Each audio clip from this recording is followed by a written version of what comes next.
Pemerintah Provinsi Sumut menerima bantuan logistik pemerintah Provinsi Jatim untuk bencana alam di Sumatera Utara pada Minggu 30 November di Posko Darurat Bencana Gedung Kuarda Pramuka Pemprov Sumut.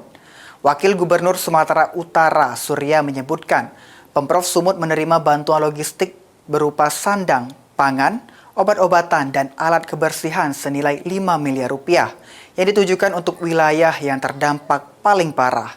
Diharapkan bantuan ini dapat memenuhi kebutuhan para korban banjir dan tanah longsor yang terdampak.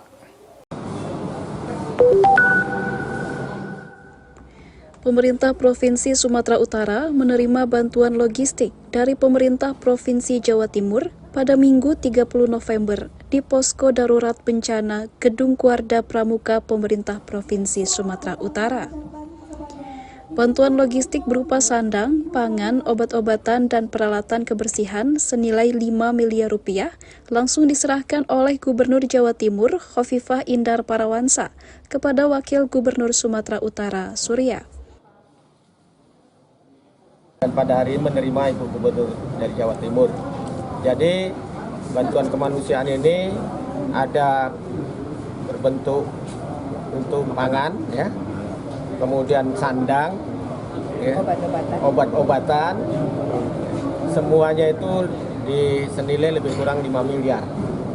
Jadi kami atas nama pemerintah dan atas nama masyarakat mengucapkan terima kasih kepada Ibu Gubernur Jawa Timur yang begitu perhatian, serius kepada Sumatera Utara khususnya.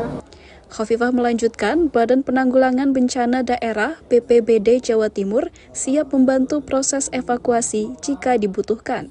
Selain itu, pihaknya juga akan memberikan bantuan logistik ke Provinsi Aceh dan Sumatera Barat.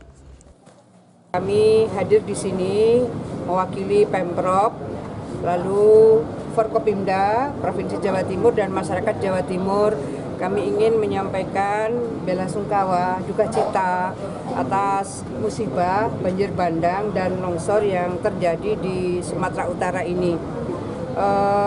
Kami juga merencanakan untuk melakukan hal yang sama ke Sumatera Barat dan juga Aceh. Surya menjelaskan, saat ini proses evakuasi, penyaluran logistik, serta pembukaan jalan yang terdampak longsor masih dilakukan di beberapa titik lokasi bencana, khususnya di Tapanuli Tengah menuju Sibolga. Dirinya juga menyebutkan data sementara korban bencana alam di Sumut, yakni 166 jiwa meninggal dunia dan 144 jiwa hilang. Dari Medan, Sumatera Utara, Muhammad Valeri Siregar, Kantor Berita Antara, mewartakan.